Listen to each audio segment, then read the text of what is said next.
Welcome বন্ধুরা, আমার educational hub চ্যানেলে সবাইকে স্বাগত। তো এই যে নোটিফিকেশনটা এখানে দেখাচ্ছি, এই নোটিফিকেশনটা নিয়ে প্রথম ভিডিও আমি করেছিলাম, যেটা কোচবিহার ডিস্ট্রিক্টের কাউন্সিল থেকে প্রত্যেকটা এসআই অফিসে পাঠানো হয়েছিল, যে হচ্ছে ভ্যাকেন্সি কতগুলো রয়েছে সব সার্কেলের স্কুলগুলোতে, সেই রিপোর্টটা চাওয়া হয়েছিল। তো অনেকে বলেছিলেন এটা হচ্ছে ফেক নিউজ, যদি ফেক নিউজ না হয় অন্য ডিস্ট্রিক্টের দেখাও। তো এখানে মুদ্রা কথা হচ্ছে এটাই, যে অন্য ডিস্ট্রিক্টের যে নোটিফিকেশান আসবে সেই নোটিফিকেশান কিন্তু কোনো ডিস্ট্রিক্টের সাথে শেয়ার করা হয় না, বা এই নোটিফিকেশান অবশ্যই পাঠানো হয়েছে। যদি কেউ না জেনে থাকো, যদি কারো আত্মীয় কোথাও থেকে থাকে, তাহলে সেখানে যোগাযোগ করে নিও, পেয়ে যাবে তথ্য। তো ঠিক আছে। তো আরেকটা কথা উঠেছিল যে এই নোটিফিকেশান সম্পর্কে, যে এই নোটিফিকেশানটা দেওয়া হয়েছে যাদের রিক্রুটমেন্ট হচ্ছে, জাস্ট 400 জনের যে রিক্রুটমেন্ট হবে, 400+ জনের, তার জন্য চাওয়া হয়েছিল। তো এটা বলে রাখি, এটার সাথে কোনো রিলেশন নেই, কারণ এই যে রিক্রুটমেন্টটা চলছে এর ভ্যাকেন্সি আপডেট অনেক আগেই নিয়ে নেওয়া হয়েছিল, যেখানে 11,000+ ভ্যাকেন্সি ছিল, তারই রিক্রুটমেন্ট প্রসেস চলছে। সুতরাং তার সাথে এই নতুন নোটিফিকেশনের কোনো সম্পর্ক নেই। আরেকটা কথা যেটা তোমাদের বলে রাখি, এই 400 জনের রিক্রুটমেন্ট কিন্তু প্রত্যেকটা জেলাতেই হচ্ছে না, ঠিক আছে? তো কয়েক কিছু জেলাতে হচ্ছে, কিছু জেলাতে হচ্ছে না। যেমন ঝাড়গ্রামে হচ্ছে, হুগলিতে হচ্ছে, তারপরে হচ্ছে কোচবিহার ডিস্ট্রিক্টে হয়ে গেছে, সবগুলোতেই হয়ে গেছে কমপ্লিট। কোনো বাধ্যবাধকতা নেই, নতুন নোটিফিকেশান বেরোনোর কিন্তু কোনো বাধ্যবাধকতা নেই। তো এই যে ডিস্ট্রিক্টগুলোতে রিক্রুটমেন্ট হলো না, যেখানে ক্যান্ডিডেট দেওয়া হয়নি, সেখানেও কেন তাহলে এই নোটিফিকেশান দেওয়া হয়েছে? এটাই প্রশ্ন। তো প্রশ্নটা হচ্ছে, তোমাদের আমি এই নোটিফিকেশানটা অন্য ডিস্ট্রিক্টের থেকে দেখাতে পারিনি, এটা আমার ভুল। আমি কেন দেখাতে পারলাম না? তো পারলাম না এই কারণেই, কারণ এটা কিন্তু সম্পূর্ণটা হচ্ছে মেলের মাধ্যমে বিভিন্ন এসআইকে পাঠানো হয়েছে। এটা বাইরে কারোর জন্য নয়, এটা শুধুমাত্র এসআই, ডিপিএসসি এবং হচ্ছে পর্ষদের জন্য এটা করা হয়। এই নোটিফিকেশানটা যদি পাবলিকের জন্য হতো, পাবলিকলি যদি হতো, তাহলে সেটা তোমরা সবাই দেখতে পারতে, সবাই সব জায়গায় পেয়ে যেতে। তো এটা হচ্ছে কথা। তাহলে যেখানে রিক্রুটমেন্ট হলো না, সেখানেও কেন এই নোটিফিকেশান দেওয়া হয়েছে সেই ডিপিএসসিতে? তো এটা এখানেই সাধারণত বোঝা যাচ্ছে যে তাহলে ভ্যাকেন্সিটা নেওয়া হচ্ছে, নিশ্চয়ই কোনো কারণ আছে। তো সেটা কিসের কারণে নেওয়া হচ্ছে? সেটা কারণটা হচ্ছে 2022 ইন্টারভিউ, ঠিক আছে, তার সাথে 2023 স্টেট ইন্টারভিউ, অর্থাৎ 2023 স্টেট রেজাল্টের পরেই খুব সম্ভবত 2022 এবং 23-এর ইন্টারভিউ হতে চলেছে। আর তার জন্যই এই ভ্যাকেন্সি চাওয়া হয়েছে। ভ্যাকেন্সি রিপোর্ট তো পড়েছে, সব ডিস্ট্রিক্ট থেকেই পড়েছে, এক্স্যাক্টলি বলা যাবে না সব ডিস্ট্রিক্ট থেকেই পড়েছে। কোন মিনিমাম যে ডিস্ট্রিক্ট থেকে পড়েছে সেখানকার ভ্যাকেন্সি হচ্ছে 370, মিনিমাম যেখান থেকে পড়েছে।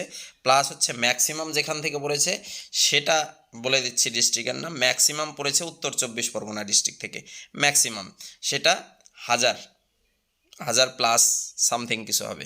কিন্তু এই যে ভ্যাকেন্সিটা দেওয়া হয়েছে, 1100 দেওয়া হোক বা কোনো ডিস্ট্রিক্ট থেকে 370 বা 71 দেওয়া হোক, এই টোটাল ভ্যাকেন্সি মিলে ভ্যাকেন্সি কত দাঁড়াচ্ছে 2023 বা 24-এর জন্য? সেই ক্ষেত্রে এই ভ্যাকেন্সিটা কিন্তু যেগুলো নতুন, এইবার যেগুলো ক্লাস 5 করা হবে তাদের ভ্যাকেন্সি, সেগুলোতে অ্যাড করা হয়নি। যে নতুন 5 হলে কিছু ক্যান্ডিডেট, নতুন ছাত্র সেখানে থেকে যাবে, নতুন ছাত্র ভর্তি হবে। প্রত্যেকটা স্কুলেই মোটামুটি 30 থেকে 40 জন করে ছাত্র কিন্তু মিনিমাম বাড়বে। আর বাড়লে সেই ক্ষেত্রে কিন্তু 1 জন থেকে 2 জন করে টিচার এক্সট্রা সেখানে দরকার পড়বে। সেটা এখানে যোগ করা নেই, বলে দিলাম।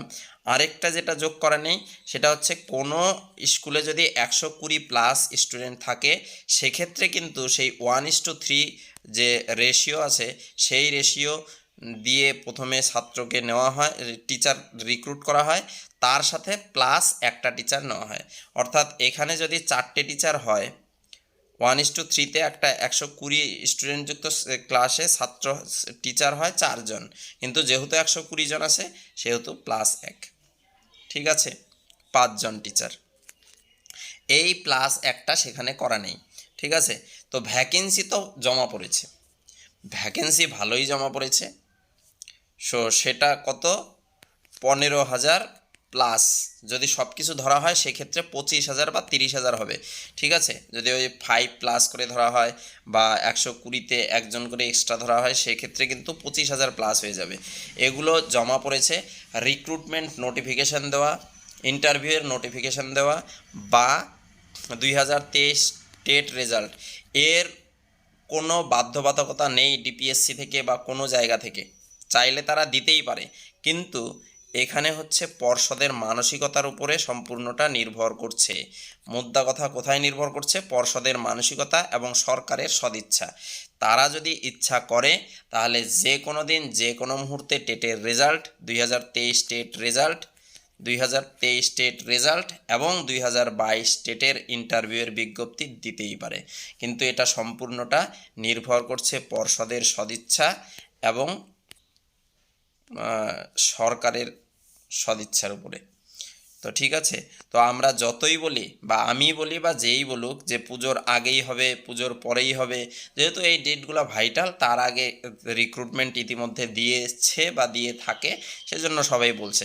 কিন্তু এখানে কিন্তু পর্ষদ যে কোনো বাধা আটকে আছে যে এই বাধার জন্য হচ্ছে না, এটার জন্য হচ্ছে না, ওটার জন্য হচ্ছে না, কোনো বাধা নেই সেই ধরনের।